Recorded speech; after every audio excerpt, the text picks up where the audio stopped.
Today I'm going to talk about something that I know to be very controversial to talk about, especially in 2022, but I feel like it just needs to be said. I know that there are so many people out there that don't want to talk about this, but also believe me when I say that DC Comics are better than Marvel.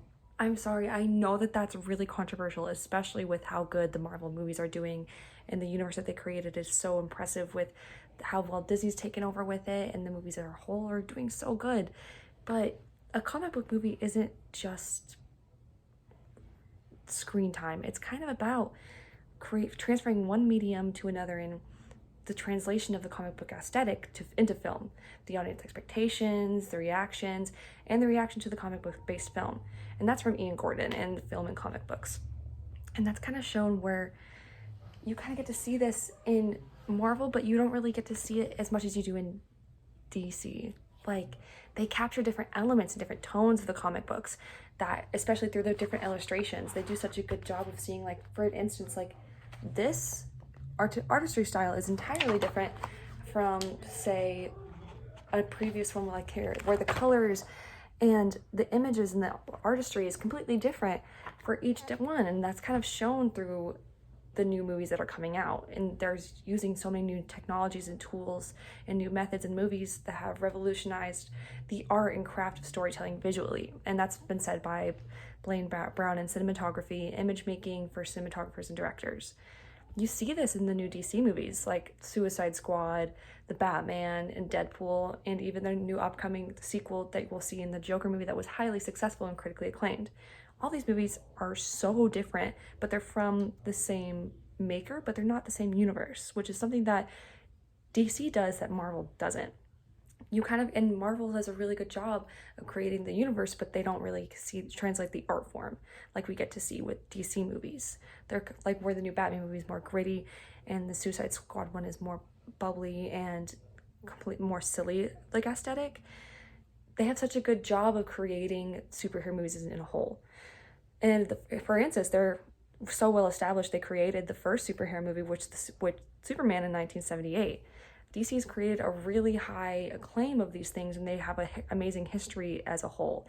Not only with the movies, but DC was the first to establish the existence of the multiverse in the issue of The Flash 123, The Flash of Two Worlds, where they've given the appearance of superheroes and interacting in alternate realities. And you even see this in an earlier issue of Wonder Woman's Invisible Twin, where she kind of goes into a different universe. And Andrew Friedenthal in the world of comic books of DC Comics said, "The expansive potential of a multiverse full of characters, histories, geographies, religions, ethnographies, and more, and allowing for the expansion of the legacy, multiplicity, and play that have defined DC Comics is just something that Marvel doesn't really have established yet. They're trying to do this right now, and with the new Marvel What If series, and with, as we've seen in the newest Avengers Endgame movie, we kind of get to see how they're playing with the multiverse.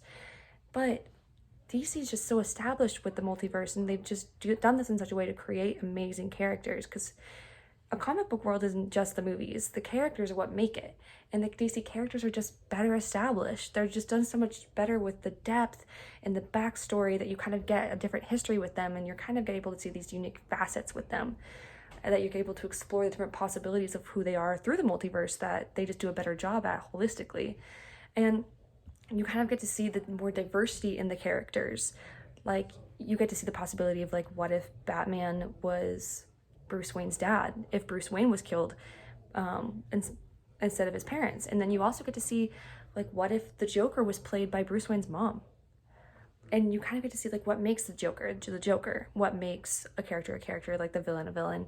And exploring the facets of what makes a superhero and a villain is just something that DC does a better job at understanding, other than making, like, good stories, which Marvel definitely does. But you kind of get to see through the multiverse that these characters have more than just backstories. They also have different personalities that you kind of get to see.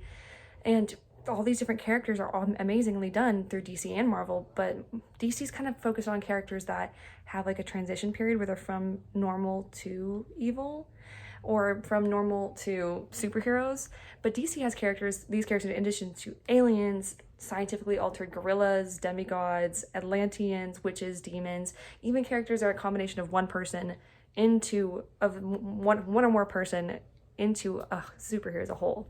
And they just do such a good job of humanizing these characters and even demonizing them in a really interesting way that makes them a hero or a villain.